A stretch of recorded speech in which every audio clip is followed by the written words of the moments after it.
What's going on, guys? We're working on a 2000 Ford Mustang. This has the 3.8 liter V6 in it, and it came in for a no start.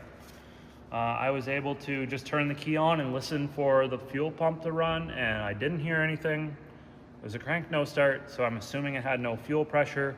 Went up to the, there's a service port on the fuel rail where there's a Schrader valve. I just hit that, no fuel pressure.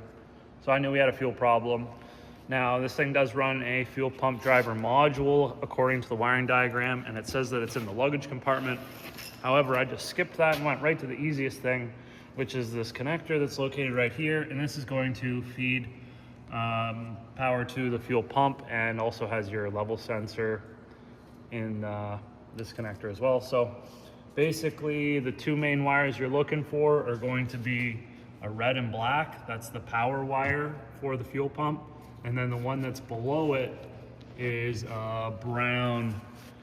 I believe it's brown and pink. It's the brown one anyways. I'll just double check that. Okay, so it is brown and pink. Now what I did was I had a back probe, which is this needle looking thing, okay? And you take the back probe, and with this plugged in, I just slipped into the back of that red one, hooked up my test light so that the test light was on the red, and then the other end of the test light went to ground. Turn the key on.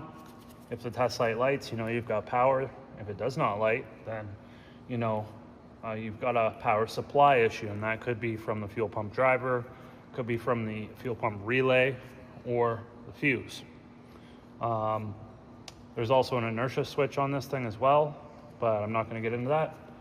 My test light lit up, so I knew I had power feed.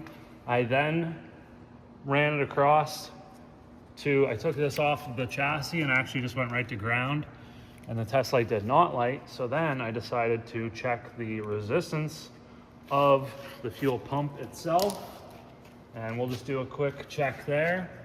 So that's going to be the well, I guess it depends on which way you look at the connector, but in my instance, top left, and the one that's just adjacent to that should be those ones. And as you can see on the meter, we are open circuit, meaning that there is an open in the fuel pump motor winding. So this thing is concluded, it needs a fuel pump. All right, the pins you want for the fuel pump are going to be the brown with the pink tracer and the black one that's beside it. They're the two big wires in the very center of that top row.